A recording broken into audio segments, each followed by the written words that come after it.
In this short video, I'm going to talk a little bit about the quizzes that we've had. What we're looking at here is a quiz for the Chapter 3 that we had. And Chapter 3, we talked about power density in the wind and the wind shear. And this is something that I can get through Blackboard where they analyze the quiz. And so the quiz is shown here as having 180 points possible with 18 questions, and as of this morning, 13 people have taken the test. The average score is 138.24, and the time is listed. Notice over here, it lists that I have 11 good questions, 3 fair questions, 2 poor questions, and 2 questions that it cannot calculate.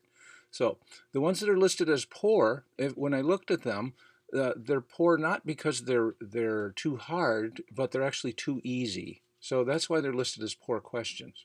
When I look at the difficulty of these, it's showing that most of the questions are medium. There are no hard questions, and 7 of the questions are listed as easy. So the ones that did stand out here, just so you realize that I do pay attention to what's going on here, notice they're listed in terms of, or they're listed in order of success, the difficulty. So a lot of the true and false come out okay. Here we have a calculation one. What is the estimated wind speed at 280 degrees if the data from a wind map shows 13 miles an hour? All right, so almost 77% of you got that correct, which is great. Here's another one where we're going to be calculating what is the estimated wind speed at 100 feet if the data was found at the airport to be, and the rest of the question isn't shown.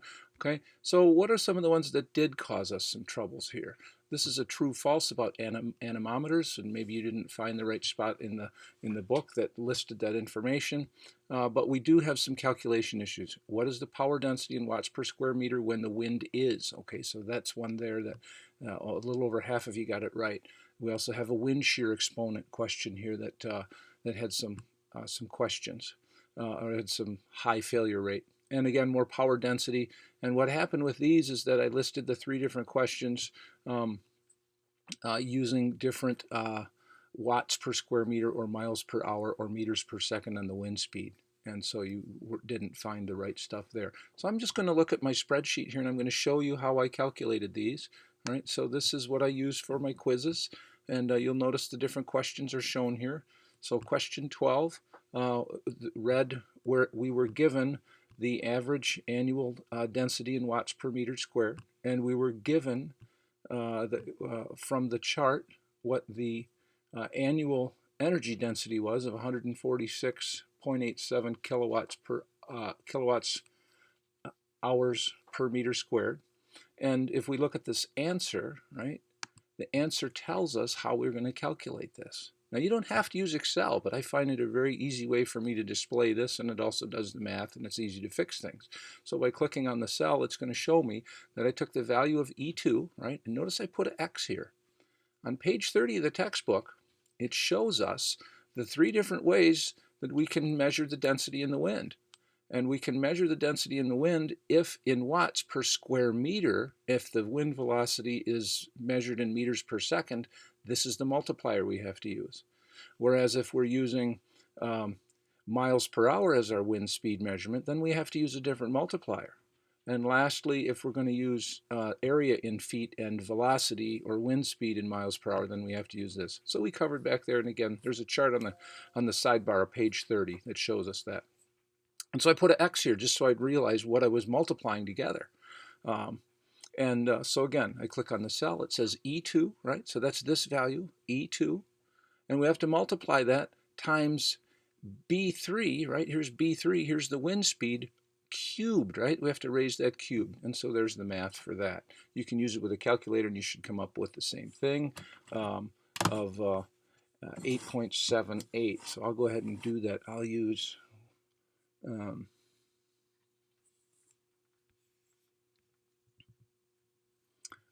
actually, these aren't going to be needed right now. Okay, over here. So question 13, again, this is a meters per, area is measured in square meters, and speed is in meters per second, right? And in this case, we're going to use what's in C2, right? This multiplier times B4, right? The wind speed raised to the 3rd power, or cubed. Right, and then finally the last one here. I think most of you got this one right, which is great. Actually, no, this was a struggle, and I think it was because of you not recognizing that we have different formulas for units of measurement. And so the last one, question 14, again, we're going to use the D2 multiplier here, 0.05472 times this wind speed. Notice I'm not even listing what the wind speed is listed in, meters per second or miles per hour. Don't even put that there. Question 15 gave us, we were calculating what the new wind speed would be if we knew what the known wind speed was at, so we know that the velocity was 8 meters per second at 33 feet. What will the wind speed be at 100 feet if I know that the wind shear is 0.35? And again, when I click on the cell, it's going to show me that I take what? All right, so this is the answer, 11.79. So it's going to show me that it's going to be C8, which is 100, divided by D8, which is 33, the new height divided by the original height. And once we get that quotient, we will raise that to the wind shear exponent, right, which is 0.35, and that product would then be multiplied by the original wind velocity at 33 feet. Okay, so there's the cell. The cell shows us exactly what we needed to do there. Question 17 was the same format, only we had just had different numbers. Same with question 18. So 16 and 17 were both the same. And in question 18, we twisted things around. We twisted things around by saying, if I know what the wind speed is at both the original height and the new height, if I know both of those wind speeds, could I calculate to what my wind shear is? This is a lot like the worksheet that we worked on. And again, it shows us just how we do that. We have to use the logarithmic function of E11 divided by F11. And the logarithm of that quotient is divided by the logarithm of the D11 divided by C11. So we did that. All right. So this is how I do it, and you can take your time and watch this, and you should be able to see exactly where you made any errors. Now, so for quiz 4 and 5, the analysis looks like this. There was a couple of funky things about this one here. I had incorrectly typed one of the questions, but before we get to that, so we can see it was a 200-point quiz, 20 questions, 10 points apiece, 11 at the time I checked this. You can see that was just earlier today. 11 people had tried it, and we can see what the average score is. It shows that 13 of the 20 questions are good. None of them are listed as fair. 5 are listed as poor. And the reason why, if I go here, it says because the discrimination is less than 10%. Okay? And as it turns out, that means they're too easy. So these questions right here, right, from here to here, those were all too easy. These two cannot be calculated because nobody got it wrong, right? So those were also too easy. So they're telling me my quiz was too easy. It said that there were 11 easy questions, 7 medium, and 2 hard. Well, the 2 questions that were listed as hard are these 2 right here. Calculate the estimated annual energy output of a medium wind turbine, and this is the question itself, of a medium wind turbine with a radius of 18 feet and an average wind speed of 5 meters per second. Refer to the swept area homework and textbook references for the required formulas and tables. And this, yes, some of you seem to miss on this rounding issue here. Round to the whole kilowatt hour with nothing to the right side of the decimal point. Okay, so everybody got it wrong right out of the gate because I had put the wrong data in here. I did not correctly list the question right. Now, there's 2 things wrong with the way the data was put in here. A radius of 18 feet classifies this turbine as a small wind turbine, not a medium wind turbine. And because of that, it would not get the efficiency D rating of 0.35 like we see here. Instead, it would get a 0.18. Okay, so most of you used the correct 0.18 D rating factor, and if you go back and look, you'll see that I adjusted your scores accordingly. So I had these answers incorrect. I want to show you how that looked on Excel. So using Excel, and it's all kind of crunched up here, here's what I posted. This guy right here. 18 feet was the radius. which after conversion with using 3.28, we can see that's almost 5.5 square meters. Actually, 5.5 meters of radius. It's not squared yet. I want to take this opportunity to talk to you guys about rounding. We only need to round our last answer. Don't round everything you have to do to get up to the last answer, because you'll end up with errors that make your final answer significantly further away from what the actual answer is. Excel is great for this because it will, even though this for example is only showing 13,835.6 watts, yeah, I can actually show that, that's all it's showing. There's more there. Can't see it because there's actually more there if I bring the decimal point out. But so even though I'm just telling it to display to 1/10, it's actually using all the math. So make sure that when you're doing your rounding that you only round your final answers. You don't round everything up in between there. That's a simple problem that we can make. So at any rate, those are the watts. Then we have to, of course, divide by multiply times 0.001 or multiply by 1,000. I'm sorry, or divide by 1,000 to get the hours in kilowatts, and what that would be times 8,760 hours, right? So there's that. Then after the Betz D rating, which we get from the chart on table 4-1, which is on page 58, the D rate for this guy, as I see, it says I'm going to use U4. Well, I want to put it right in my text, right in my spreadsheet. So here's column U, and row 4 is 0.35. So using the 0.35 multiplier times the 121,199.5 kilowatt hours per year, we're only going to use 35% of that, which takes us to 42,419 and some change. Okay, so now if you used a calculator to do all this work, it would have rounded it significantly different.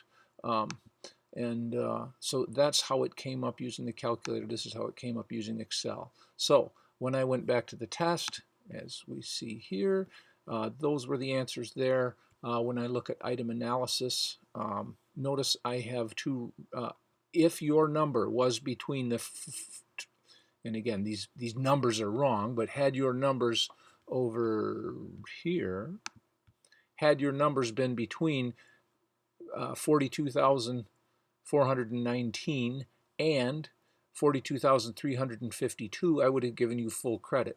If you were a few points above or a few points below, I would have given you partial credit, because your problem wasn't the math. The math got you pretty darn close.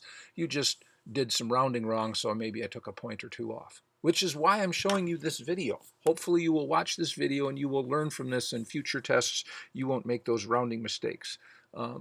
So that would be good. So had I actually used the question that I had originally intended, then we would have had a radius of 18 feet, which would have turned into a 10-meter radius and a much larger area. And the last one we should talk about, it was question number 14. This was the one where we had a 10-foot diameter, which of course is a 5-foot radius, right? 10-foot diameter, 5-foot radius. When we do the math, divide by 3.28, right? We can see it's doing that here. It says that C3 gets divided by the contents of D2, right? When we put the dollar sign on it, like that in between the D and the 2, that says always use just that number and don't advance it if we're using the pull down repetition. So when we then multiply here in the next column, we're going to be multiplying the contents of D3 by itself, squaring it, right? Multiplying it times pi. That comes out to this answer, the 7.3 square meters. And when we multiply that, again, we click on here, and it tells us we're going to take the contents, the area, which was 7.3 square meters, and when we multiply that times that amount that's in Q7, so here's column Q, and here's row 7, so 401. Okay, so that was a faster wind speed. which is why we came up with this high amount of watts, right? 2,929.4 watts. And when we divide that by 1,000 or multiply times 0.001, we come up with 2.9 kilowatts per year. And with that, we have to then multiply it by the 8,760 hours to get to 25,661 kilowatt hours per year. However, because it's a small turbine, we have to derate it by, according to this, we're going to take the value from H3, right, which was this 25,000, and we have to multiply that times the amount in S7. Can't quite see S7, so we're going to come over S, column S, row 7, we multiply that times 0.16. All this information here, this is what came out of table 4-1 on page 458. I just repeated it here on this page so that I could see it. Okay, some of these numbers we don't need. I'm just going to show you a little trick here. Right? If I grab these columns, K, L, M, and N, grab them all, highlight them, and then right click, we're going to see that I can hide them. And that slides everything over. Notice I get this dark blue line in between, and that dark blue line also says, hey, we skipped the letters between J and O, so they're hidden. So by clicking on that, I can unhide those. Don't need to. We're not going to need to do that. All right, so here's the S7 value times 0.16 is going to be the multiplier then. So that takes the amount shown in H3 and multiplies it times the 0.16, and you should get somewhere around 4,105.8 kilowatt hours per year. I wanted you to round that, and so I would accept anything as 4,106 to be a correct answer, or if you used a calculator and not Excel, I would have also accepted 4,103 to get all 10 points. If you were a couple points below or a couple points under, initially the blackboard gave you a 0 wrong, or it gave you 0 points on it, but I went back and visually checked each one of them, and some of you guys got 8 or 9 points on that, or I corrected it to be all the way to 10 in some cases. So that's the math for the tough ones that we saw on chapters 3, 4, and 5. I gave each of you some individualized feedback, and so hopefully you understand what's going on. If not, send me an email.